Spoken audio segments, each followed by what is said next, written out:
Alkoholikai pradeda. Aha, čia visą. Turiu paslaptį ir ne vieną. Esu priklausoma. Bet priklausomybė turbūt tą gerąją prasme, ar ne? Ir kodėl taip drąsiai sakau, čia iš tikrųjų nejuokaudama sakau. Nes šiai dienai tikrai galiu pasakyti turbūt, kad ne vieną aš tą priklausomybę turiu, ar ne? Priklausomybė nuo to noro gerai jaustis, ar ne? Nuo geros savijautos, ar ne?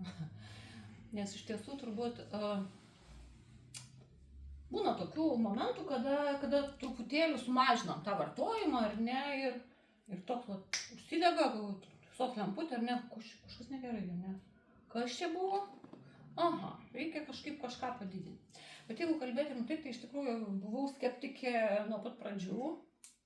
Ir kai Jūratė pradėjo, čia, kaip mes juokiamės, šitą savo sektą važiuoti, tai atvažiuoti, tu pabandyk, tu čia bandysiu, ką tu čia man duodi, man nereikia, aš esu gydausi vaistais, žodžiu, ir turiu, pažiūrėk, prisidėjus, visą ko ir, jinai, kaip pasakyti, gudriai laukė. Taip mane, sakyti, apmonijo, atvežė dovanų, pirmą formulą 4 pakuotę. Jums išsako vietoj gėlių tau gimtadienį. Tai toksai praktiškas irgi žmogus, atvežė, suprantu, kad brangiai kainuoja, negi mes į lauk. Tai kažkaip, suvalgysiu gal kažkoks. Tai buvo, nežinau, gal Liepos mėnuo, 19 metai. Pradėjau valgyti kažkaip, tos valgytos vitaminus. Ir aš tais metais, lapkričio mėnesį, turėjau labai tokį didelį renginį, kuris tikrai turėjo, kaip sakyti, buvo labai intensyvus darbas, daug veiklos. Ir aš tuo metu turėjau tikrai labai tokią pradžią migreninių galvos skausmų. Žiauriai skauda galvą, man visą laiką galvoju, biškį pavargsti.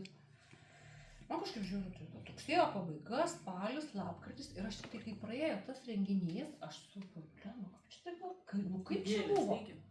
Ir nepavargau, tikrai, nepavargau.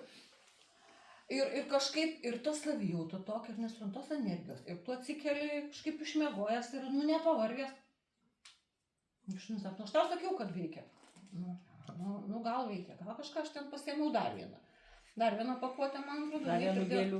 Jo, dar vieno maisto, žodžiu, kažkaip pradėjau vartoti, nes žodžiu, tikrai nedaug. Ta Formula 4, man ir dabar ta Formula 4 tikrai yra tokia, kaip sakyti, bazinė ta dozė ir bazinė geros savijautos bazė tokia.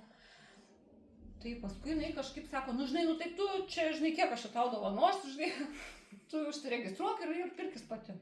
Nei aš čia registruosiu, sakau, nei čia ką. Sako, tai gal man kada reikės, kad tu užsiregistruosi.